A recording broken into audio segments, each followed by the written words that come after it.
लोगों की रक्षा करने एक उंगली पर पर्वत उठाया।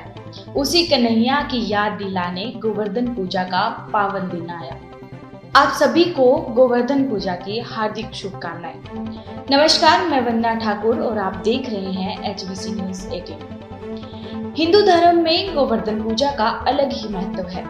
यह पर्व दिवाली के ठीक दूसरे दिन मनाया जाता है। इस वर्ष गोवर्धन पूजा 15 नवंबर 2020 को है। हिंदू पंचांग के अनुसार कार्तिक माह शुक्ल पक्ष की प्रतिपदा को गोवर्धन पूजा का त्योहार मनाया जाता है। इस दिन गाय की पूजा की जाती है। मान्यता है कि इस दिन घर के आंगन में गोबर से गोवर्धन पर्वत बनाना चाहिए। इसके बाद गोवर्धन भगवान की भी पूजा की जानी चाहिए। तो आइए जानते हैं गोवर्धन पूजा का शुभ मुहूर्त और क्या है इस पर्व का महत्व। गोवर्धन पूजा का शुभ मुहूर्त। गोवर्धन पूजा अमावस्या को की जाती है। इस वर्ष गोवर्धन पूजा 15 नवंबर को की जाएगी। इस दिन भगवान कृष्ण ने अपनी छोटी उंगली पर गोवर्धन पर्वत उठाकर भगवान इंद्र को हराया था। हिंदू धर्म में गोवर्धन पूजा का विशेष महत्व है। गोवर्धन पूजा का सायंकाल मुहूर्त दोपहर 3:18 से लेकर शाम 5:27 तक है। गोवर्धन पूजा का महत्व, जैसा कि हमने आपको बताया कि हिंदू धर्म में गोवर्धन पूजा का विशेष महत्व है। इस दिन गाय के गोबर से घर के आंगन में गोवर्धन पर्वत बनाकर पूजा करनी चाहिए। लेकिन इस दिन केवल गाय के गोबर ही नहीं, बल्कि गाय, बैल, बछड़ों की भी पूजा की जानी चाहिए।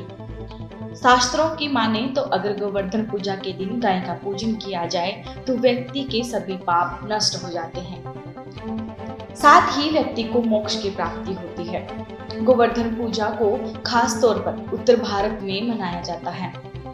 पौराणिक कथाओं के अनुसार इस दिन भगवान श्री कृष्ण ने इंद्र के प्रकोप से गोकुल वासियों को बचाने के लिए अपनी सबसे छोटी उंगली पर गोवर्धन पर्वत को उठाया था।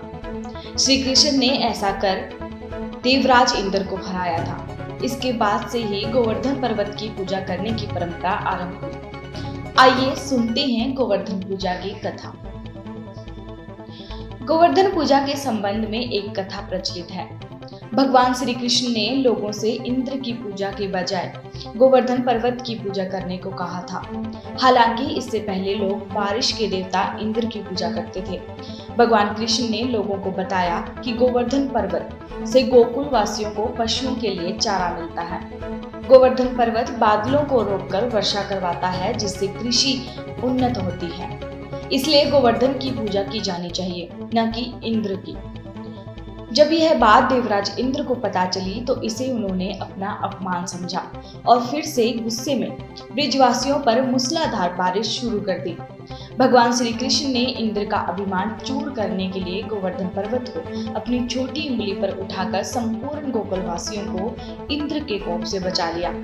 इंद्र के कोप से बचने के लिए गोकुलवासियों ने जब गोवर्धन पूजा के नीचे शरण ली, तब गोकुलवासियों ने 56 भोग बनाकर श्री कृष्ण को भोग लगाया था।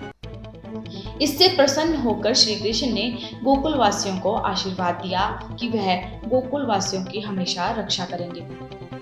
गोवर्धन पूजा की विधि। सुबह शरीर पर तेल मलकर स्नान करें। घर के मुख्य द्वार पर गाय के गोबर से गोवर्धन की आकृति बनाएं। गोबर का गोवर्धन पर्वत बनाएं। पास में ग्वाल, बाल, पेड़ पौधे की आकृति भी बनाएं। मध्य में भगवान श्री कृष्ण की मूर्ति रख दें। इसके बाद भगवान श्री कृष्ण, ग्वाल बाल और गोवर्धन पर्वत का षोडश उपचार पूजन करें। पकवान और पंचामृत का भोग लगाएं। गोवर्धन पूजा की कथा सुनें और आखिर में प्रसाद वितरण करें। इसी के साथ आप सभी को गोवर्धन पूजा की हार्दिक शुभकामनाएं।